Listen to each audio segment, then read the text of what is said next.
start by referencing this article, this New York Times article that I read very recently.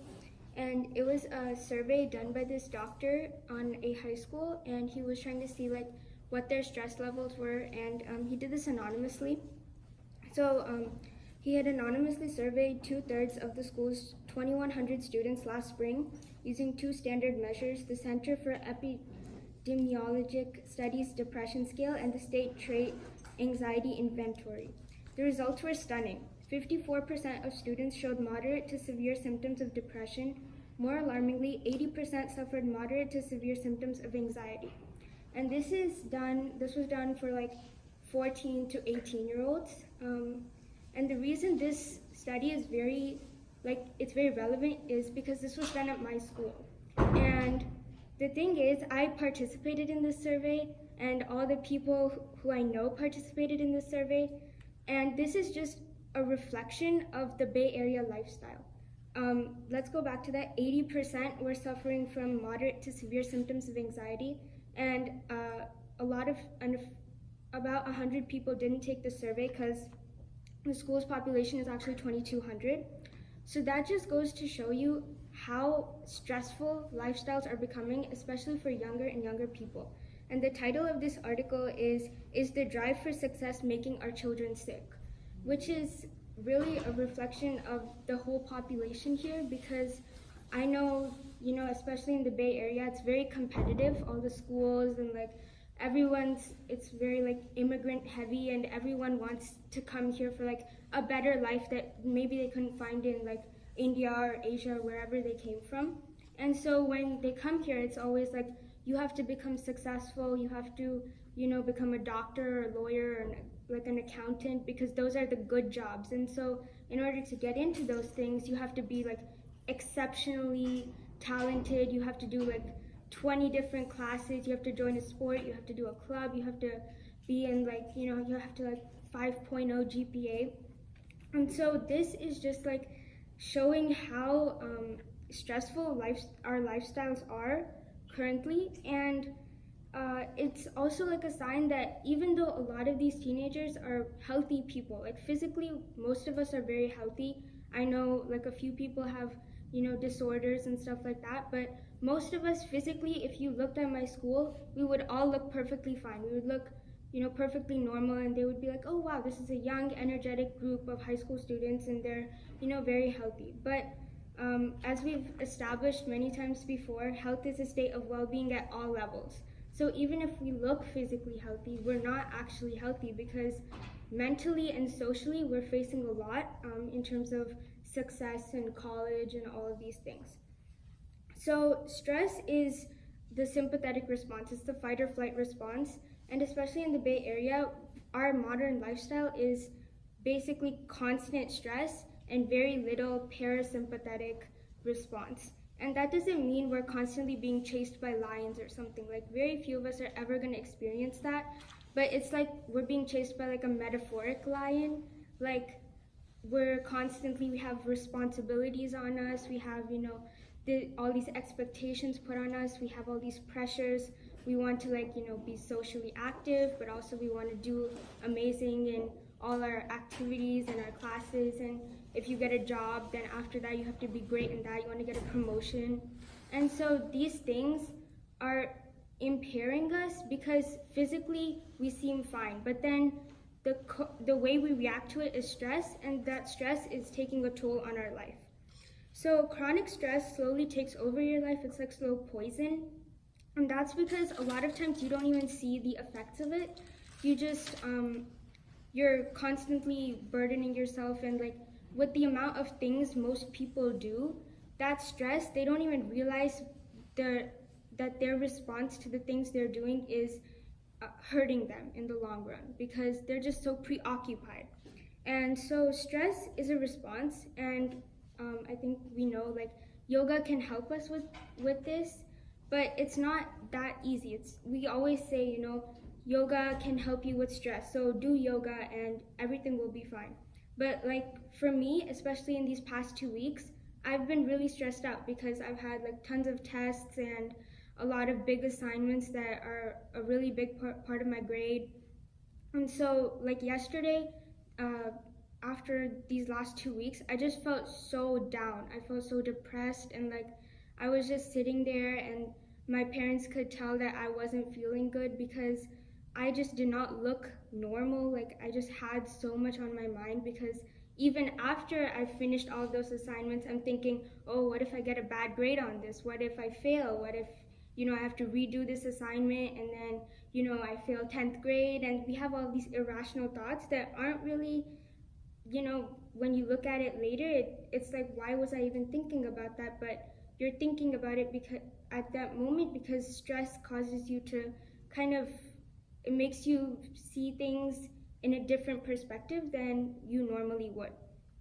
So yoga, the reason most the reason most people have stress is because of all of these like pressures and stuff, and the way they cope with that can be really different. Like even in my own family, I see my sister copes with stress differently from like my mom, because everyone is a different person and we all have our own responses. So I know people who eat a lot when they're stressed, and then I know people who don't eat at all when they're stressed, and I know people who exercise a lot when they're stressed, and I know people who sleep a lot when they're stressed. But the reason yoga is the one of the best ways to deal with stress is because it's holistic. So sleep is like an escape, because like I can say this from my personal experience. I try to sleep a lot on weekends. Like I'll stay up late all week, and then on the weekends I'll be like, okay, I'm gonna sleep from like 11 to like 10 the next day. And then when I wake up, I feel even more stressed. I feel worse because I feel like after that, I feel like I've wasted my day, and I could have done so much more. Like I could have been so much more productive. So the reason sleep is not a good response to stress is because while sleep is healthy, sleeping more than 8 hours can be really bad for you. So usually for teenagers, they say you should get 8 hours of sleep. But if you sleep more than that, usually you wake up with a headache, and then the rest of the day you just feel really lethargic because you've kind of disrupted your REM cycle, and so that can cause you to feel, like your whole day is wasted. Yoga, on the other hand, is an active solution because you're not escaping your problems. You're coming to the mat, and then, or you don't even have to come to the mat. You're dealing with it. You're teaching your mind how to cope with the problem. Whereas with sleep, you're just kind of ignoring it and like procrastinating on stress. That's basically what it is. And then there's also exercise. And so I know people who over-exercise when they're stressed, and that can also be really bad for you. Like physically, like over-exercising is not a good thing. One of my really close friends, she goes to the gym every day because she's very stressed, and so she finds that exercising is kind of her best way of coping with it, and that's really good because she's very athletic, and it's good for her to build up her muscle and stuff. But that same friend also has a migraine problem, and so it doesn't help her deal with her migraine issue because she goes to the gym and then she'll come back home and then she'll be like, oh, I have a migraine now, so I can't do this work. And then she gets more stressed because she has this migraine and she wants to go to the gym and then she wants to do her work, but she can't deal with all of that. Yoga, on the other hand, it's like you're able to do like physical things. I can do asanas and I can feel better, and sometimes my dad will be like, run on the treadmill for like 20 minutes, and then afterwards you can do some asanas and you'll feel more like rejuvenated. But I can also work on my mind. I can do meditation, I can do pranayama, and so I can control my breath, and I can coach myself on how to deal with the situation and not just how to avoid it and then come back to it later. So basically, yoga balances all of the koshas with asanas, meditation, pranayama, etc. And so convincing people that yoga is the solution to their issues is not always going to be easy because I've seen that, especially now, a lot of younger people have a lot of the symptoms, the disabilities and things we've been talking about now. In fact, I have a close friend who I already talked about has migraines, and then another one has vertigo. And so they're all my age, they're all 15, And so it's like even this is like increasing. These disabilities are increasing among young people primarily due to stress. But like in my group of friends, most of my friends actually have some sort of disability or something, some like pre-existing and some due to stress. I'm the one of the few people who has no physical disabilities, and I primarily link that to me doing yoga since 4th grade, because I've seen that I'm not athletic. I don't, go do basketball. I can't play sports for anything, but I can do these asanas. I can do my practice, and it's individualized. It's like customized. I can do what I want, especially because a lot of sports are like, you go to practice, and even if you don't want to do something that day, if that day you wake up like you after 2 hours of sleep and you didn't eat properly, you still go to practice. You do the same things as everyone else. You run like 2 miles, and then you play basketball for like 2 hours or something. Yoga is different because you can do it based on how you're feeling that day. And so I think that's one of the reasons yoga is so good for stress, is because it's not something like hard and fast. It's not like if that person is doing 10 rounds of Surya Namaskars, I have to do 10 rounds, because we're both different people. And so that's one of the really great things about yoga, is that it's an individual experience and you don't need to rely on other people to make that choice for you.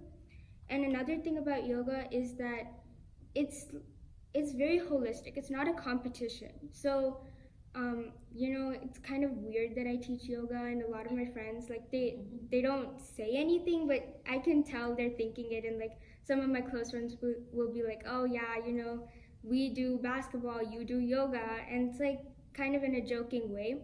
But I think one of the greatest things about yoga is that it's definitely something that anyone can do. So things like exercise and stuff, not everyone can do them. I have another friend who has a heart condition, and so she can't run and she can't do a lot of the things we do in like PE and stuff. But she could definitely do yoga because there's something for her to do there. So the reason I'm bringing all of this up is everyone is stressed out. Everyone I know is stressed out. Like, there has not been a day this year that I have not talked to someone who has complained about being stressed. And it's always, even if it's not this week, it's like, oh, next week I have this big project. Next week I have to do this, test. Or like 2 weeks from now I have this test and that test, so I have to start studying this week. And so even if it's not immediate, everyone keeps going, like thinking about the future, and then they create stress for themselves. So even if we don't have a reason to be stressed, we create our own stress at this point, because we want to meet expectations and we want to push the limits, and so get into a good college and that stuff. So basically, we're all creating the stress, but no one knows how to deal with it. And I think that yoga is particularly good because we can all do it ourselves. You don't need a coach for it most times. You don't need someone to like coach you on how to okay, now you have to, if you're feeling stressed out, now you have to do this and this. You can, once you learn the techniques, you can do it yourself. There's no set time. It's not like I have to go to the yoga mat at 6 o'clock and do this posture. There's nothing like that. It's something you could do like on the spot.